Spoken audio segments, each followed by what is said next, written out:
Assalamualaikum warahmatullahi wabarakatuh. Kami dari kelompok 3 akan mempresentasikan tentang Tafsir Syiah Ithna Asy'ariyah Majma' al-Bayan fi Tafsir Al-Quran karya Syekh Al-Tabarsi. Untuk yang pertama yaitu biografi Syekh Al-Tabarsi. Nama lengkap beliau adalah Abu Ali Al-Fadl bin Al-Hasan Al-Tabarsi. Beliau lahir pada tahun 468 Hijriah atau 1073 Masehi dan beliau wafat pada tahun 548 Hijriah atau 1153 Masehi. Beliau adalah seorang mufassir yang berasal dari Tabaristan, yaitu salah satu daerah di Iran. Beliau adalah seorang Umdatul Mufassirin pada abad ke-6 Hijriah. Umdatul Mufassirin ini artinya adalah tempat sandarannya para mufassir, di mana maksudnya Syekh Al-Tabarsi ini dulu pada abad ke-6 Hijriah ini adalah ulama termasyhur pada zamannya, sehingga beliau menjadi tempat rujukan para ulama lain. Karena beliau ini bukan hanya ahli di bidang tafsir saja, tetapi juga ahli di beberapa bidang, salah satunya yaitu di bidang fikih dan juga hadis. Nah, karena keilmuannya yang luar biasa, beliau juga menghasilkan berbagai macam karya. Salah satunya yang paling masyhur adalah kitab tafsir Majma' al-Bayan fi Tafsir Al-Quran yang akan kita bahas kali ini. Karya-karya lainnya ada juga Al-Wafi fi Tafsir Al-Quran, ada Al-Wasit, Al-Wajiz, Alam Al-Huda, dan lain sebagainya. Keberhasilan beliau dalam bidang keilmuan ini tidak lepas dari jasa-jasa para gurunya, dan juga tentu saja berkat ketekunan beliau dalam mencari ilmu melalui guru-guru tersebut. Nah, beberapa guru-guru beliau yaitu Syekh Abi Ali bin Syekh Al-Tusi, kemudian Syekh Abu Wafa Abdul Jabbar bin Ali Al-Muqri Ar-Razi, kemudian ada Muhammad bin Al-Husain Al-Qusabi Al-Jurjani, dan lain sebagainya. Nah, karena keilmuannya yang luar biasa, kemudian banyak juga orang-orang yang berguru kepada beliau. Nah, beberapa murid-murid beliau yang sukses juga di bidang keilmuannya, ini ada Syekh Ridho ad-Din Abu Nasr Hasan bin Al-Fadil. Ini adalah putra beliau sendiri yang juga menimba ilmu kepada Syekh Al-Tabarsi. Kemudian ada Rashid ad-Din Abu Ja'far Muhammad ibnu Ali ibn Syahra Sa'ub. Kemudian ada Syekh Muntajab ad-Din, dan juga ada Sayyid Fadlullah Al-Rawindi. Selanjutnya yaitu keunggulan kitab Majma'ul Bayan fi Tafsir Al-Quran.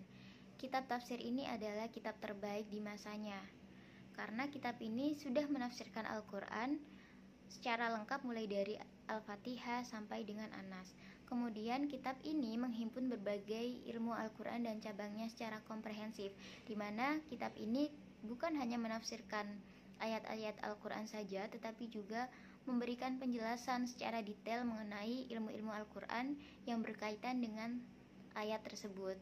Kemudian juga Syekh Al-Tabarsi ini memberikan referensi terkait kitab-kitab yang berkaitan dengan tema-tema atau topik pada ayat tersebut. Kemudian penyusunan kitab ini, bab-babnya itu teratur sehingga mudah difahami dan dipelajari oleh orang-orang. Kemudian pembahasannya mendalam dari segi lugah, qiraat, dan juga hukum fikih. Karena Syekh Al-Tabarsi ini mengutip pendapatnya para ahli bahasa, ahli qiraat, dan juga fuqaha yang berkompeten dari para ulama dan juga tabi'in. Baik, selanjutnya adalah metode dan corak kitab Majma'ul Bayan fi Tafsiril Quran. Adapun metodenya dibagi menjadi 3, yaitu sumber penafsiran, cara penjelasan, dan sasaran dan tertib ayat. Yang pertama, sumber penafsiran. Dilihat dari sumber penafsirannya, tafsir Majma'ul Bayan ini termasuk jenis kategori tafsir birra'yi, di mana dalam menafsirkan ayat, beliau menggunakan hasil pemahamannya. Sedangkan adanya ayat-ayat yang berkaitan, hadis-hadis yang ada, dan beberapa pendapat difungsikan sebagai hujjah atau penguat atas pendapat yang dikeluarkan dalam menafsirkan. Sebagaimana diterangkan dalam At-Tafsir wal Mufassirun, dalam tafsir Majma'ul Bayan ini juga terdapat banyak hadis maudhu dan cerita Israiliyat. Yang kedua, cara penjelasan. Dilihat dari cara penjelasannya, kitab tafsir ini tergolong bayani, yaitu mengemukakan makna yang dimaksud dalam ayat-ayat Al-Quran. Yang ketiga, sasaran dan tertib ayat. Dilihat dari sasaran dan tertib ayatnya, tafsir Majma'ul Bayan ini dikategorikan tafsir tahlili karena At-Tabarsi menafsirkan Al-Quran ayat demi ayat sesuai dengan tertib ayat dan surat dalam mushaf Al-Quran mulai dari awal surah Al-Fatihah sampai akhir surah An-Nas. Adapun corak penafsirannya, tafsir Majma'ul Bayan ini termasuk corak lughawi karena tafsir ini digolongkan kitab untuk rujukan i'rabul Quran. Hal ini disebabkan memuatnya semua aspek kebahasaan untuk membedah makna Al-Quran, khususnya bahasan i'rab ayat-ayat Al-Quran. Berikutnya adalah bentuk penafsiran. Sebelum membahas mengenai langkah penafsiran, kami akan membahas sistematika penyajian dalam kitab tafsir Majma'ul Bayan. Kitab ini memiliki 10 jilid. Kemudian pada bagian muqaddimah terdapat beberapa hal yang dipaparkan. Di antaranya menjelaskan bilangan ayat dalam Al-Quran dan urgensi mempelajarinya. Kemudian menjelaskan masalah qiraat dan ulama-ulama qura. Kemudian menjelaskan masalah tafsir, takwil dan lain-lain. Kemudian menjelaskan Al-Quran dan arti-artinya. Kemudian menjelaskan ulumul Quran seperti i'jaz. Kemudian menjelaskan akhbar-akhbar yang ada kaitannya dengan keutamaan Al-Quran dan menjelaskan anjuran-anjuran bagi pembaca Al-Quran.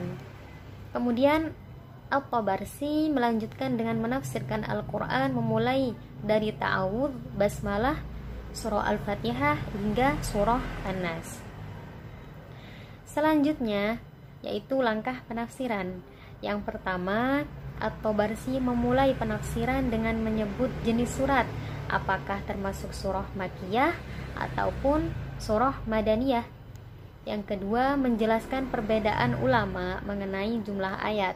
Yang ketiga, menjelaskan perbedaan ulama masalah qiraat yang ada pada surah tersebut. Yang keempat, menjelaskan dari segi bahasa, i'rab dan munasabah antar ayat. Yang kelima, menyebutkan asbabun nuzul. Kemudian yang keenam, menjelaskan makna dan takwil dari ayat tersebut. Kemudian yang ketujuh, menyebutkan kisah-kisah mutasyabbih dan muskil-muskilnya. Dan yang kedelapan, menyebutkan hadis-hadis, namun tidak terlepas dari hadis-hadis maudhu, khususnya dalam rangka membela madhab dan akidahnya. Di samping kesalahannya dalam meriwayatkan hadis-hadis tentang keutamaan surah-surah yang diriwayatkan oleh selainnya dari Ubay dan yang lain, yang menurut kesepakatan ulama merupakan hadis-hadis maudhu, serta meriwayatkan banyak Israiliyat yang dinisbatkan kepada pengucapnya tanpa memberi komentar, kecuali yang berkenaan dengan akidah, maka ia mengkritik habis-habisan dan menunjukkan kedustaannya. Berikutnya, salah satu contoh penafsiran At-Tabarsi adalah pada surah Ar-Rahman ayat 19-20 serta ayat 22, di mana ayat 19 berbunyi marajal bahraini yaltaqiyan, kemudian pada ayat 20 bainahuma barzakhul la yabghiyan, serta pada ayat 22 yakhruju minhumal lu'lu'u. Yang pertama, marajal bahraini yaltaqiyan. Lafaz bahrain bermakna dua samudra yang airnya asin dan tawar. Menurut At-Tabarsi, bahrain di sini atau dua samudra di sini maknanya adalah Sayyidina Ali dan Fatimah. Hal ini terlihat dari kutipan beliau dari riwayat Salman Al-Farisi, Sa'id bin Jubair dan Sufyan Ats-Tsauri yang berpendapat bahwa bahrain maknanya adalah Sayyidina Ali dan Sayyidatina Fatimah.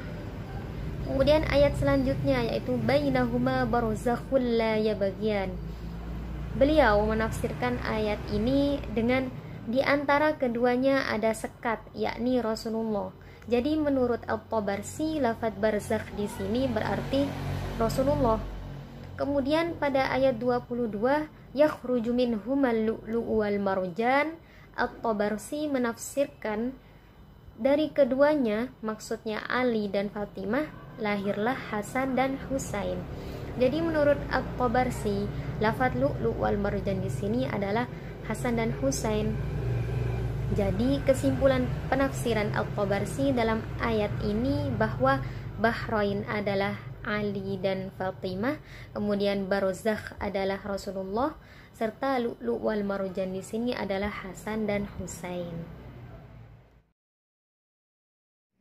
Nah, sekian presentasi dari kami tentang kitab tafsir Majma'ul Bayan fi Tafsir Al-Quran karya Syekh At-Tabarsi. Mungkin dari presentasi kami dari awal hingga akhir ini sangat banyak kekurangan, jadi kami mohon maaf. Dan terima kasih atas perhatiannya untuk teman-teman semua. Semoga bermanfaat. Wassalamualaikum warahmatullahi wabarakatuh.